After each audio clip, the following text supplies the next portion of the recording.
Thanks for joining us. May is Mental Health Awareness Month, and this week in particular is National Physical Education and Sport Week. Joining me now is Jody Hall, In Shape personal trainer and health mentor at Aspire, Indiana. Hey, Jody. Hey, Tammy. Thanks for having me. Appreciate it. You bet. Tell us a little bit about what you do there at Aspire. So what I do at Aspire, we have an In Shape program, which we focus on health and wellness with folks with mental illness. I primarily work with adults that live out in the community.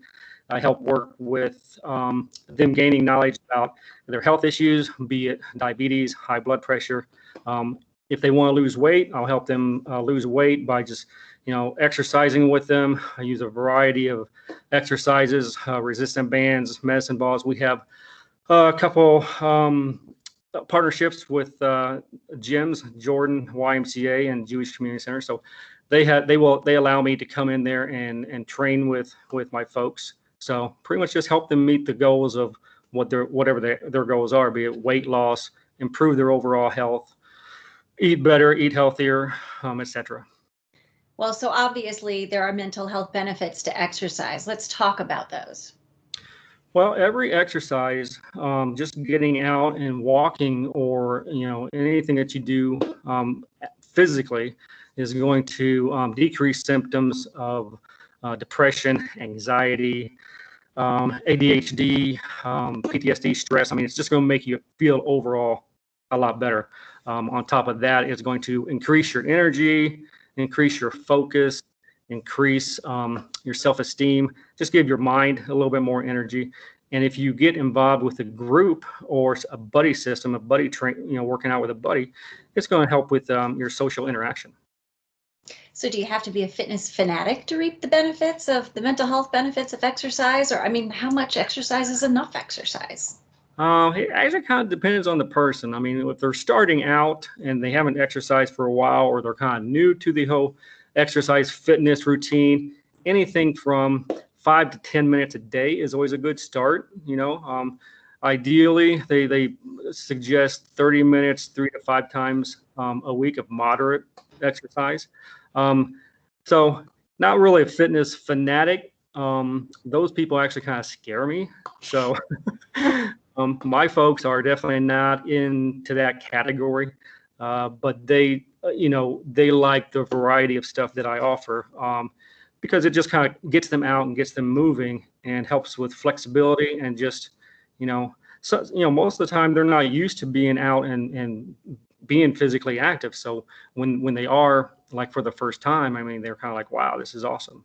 So really kind of cool. Well, so let's talk about that, because I think when you're feeling down in the dumps and you're down on yourself, it's kind of hard to convince yourself to get up and exercise, even though that's going to make you feel better. So what kinds of things can we do to try to get ourselves up off that couch? Buy a dog. I love it. Get a dog. Buy a dog. Dog likes to take people for walks all the time. So, that would be ideal.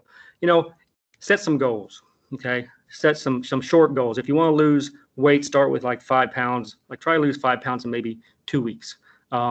Eat healthier. If you have a buddy system, like I said, that makes you accountable. If you go to a gym and you attend some of the workouts there, group fitness is awesome.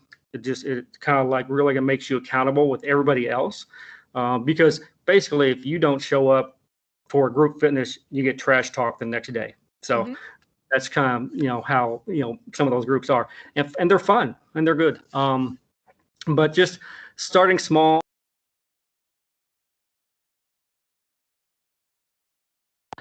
Like some exercise books that have different exercises in there, so it gives you an opportunity to just kind of pick out some different exercises to do, and just change it up, because doing the same thing over and over just gets stagnant and just kind of gets very boring. So yeah. I know the pandemic was really tough on a lot of us, even those of us who've never really experienced mental health issues before. I think the isolation probably contributed to that. And we were talking earlier, and you mentioned the fact that lots of gyms actually closed down during the pandemic. So tips, thoughts, suggestions, if you're not ready to get back into a gym per se just yet? Go to a park.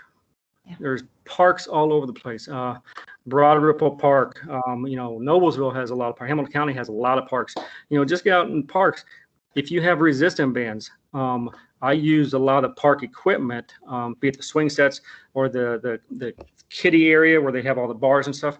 You can attach a band to those bars and do a lot of band exercises. There's a lot of online free exercise websites that will give you suggestions, ideas for exercise and all that stuff. Getting out the front door is the first step. So, if you want to try to do something in your home, you can do some steps, you can do some basic calisthenics. I'm a big fan of the bands, of resistant bands. And like a little 4-pound medicine ball. If you don't have that stuff, you can use like big soup cans. I mean, you can use something at your house that actually weighs a little bit and kind of makes it, you want to make it kind of challenging. So. What's got me through this pandemic are these little isn't that something? Tidbits. Yeah, because you just don't realize how long you sit all day long working in front of a computer screen. Well, and that's the thing about setting goals too. If you set a goal of getting 10,000 steps in a day, you're constantly looking at your watch and it's like, oh, crap, I got 4,000 more to go and it's already like 5 o'clock. So, but I mean, that's the whole thing. I mean, once you set a goal for yourself and you start seeing the weight come off and you hit that scale, I have one gal that I'm just so impressed with, about a year and a half ago, she was 255 and I saw her this morning and she's just so excited. She comes running out of her house into the driveway, come in here, look at the scale. It was like 198. Wow. So yeah. And she's a hard working gal. I mean, she wants to do a 5K race with me this summer. So we are training for that. So it's very exciting for me just to kind of see the enthusiasm and the excitement in their face. So it sounds like just get started is the best advice you could give at this point. So 2 weeks, I think they say 2 weeks, it is 2-3 weeks to get a routine in once it becomes a habit and everything. So, but also, pick a time and try to stick with that time every day.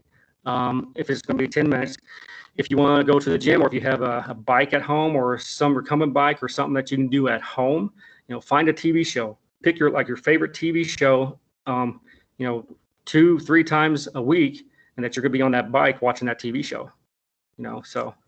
That's my idea of exercise, Jody. If I can binge watch something while I'm at it, that's all right. Well, I do the same thing. I got a nice little spin bike at home that I'll use and watch. I won't tell you what I watch because it's embarrassing. Some silly shows. It's The Bachelorette. Grey's Anatomy. Oh, that's a good one too. Right? Yeah, well. Well, Jody, thank you for the inspiration. Again, Jody Hall with InShape, personal trainer at Aspire. We appreciate your thoughts and we wish everybody the best of luck. Thank you, Tammy. Appreciate it. You take care of yourself.